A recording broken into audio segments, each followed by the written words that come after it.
নমস্কার, সৃষ্টি একাডেমিতে সকলকে স্বাগত। আজ আমরা জানতে চলেছি আর্টিকেল নম্বর 15। আর্টিকেল নম্বর 15 যেটি ভারতীয় সংবিধানের 25টি পার্টের মধ্যে দ্বিতীয় পার্ট অর্থাৎ মৌলিক অধিকারের অন্তর্গত।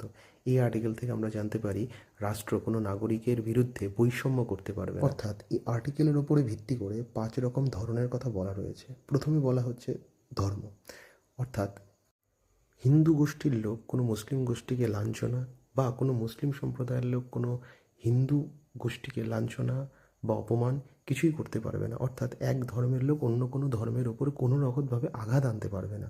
দ্বিতীয়তে বলা হয়েছে বর্ণ, অর্থাৎ কেউ ফর্সা কেউ শ্যামলা এসব নিয়ে কোনো ভেদাভেদ করলে চলবে না। তৃতীয়তে বলা হয়েছে জাত, অর্থাৎ কাস্ট, মানে কেউ এসটি কেউ এসসি কেউ ওবিসি একে অপরকে ছোট করলে চলবে না। এরপরে আসছে লিঙ্গ, অর্থাৎ ছেলে বা মেয়ে। অনেক সময় বলা হয় যে ছেলেরা এগিয়ে বা মেয়েরা এগিয়ে, বিভিন্ন রকম ভেদাভেদ চলে আসে, সেই সমস্ত ভেদাভেদ রাখলে চলবে না।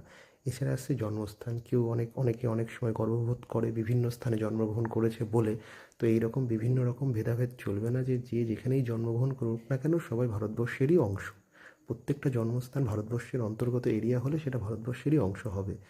অর্থাৎ এই কারণগুলোর জন্য কাউকে সুযোগ সুবিধা থেকে বঞ্চিত করা যাবে না।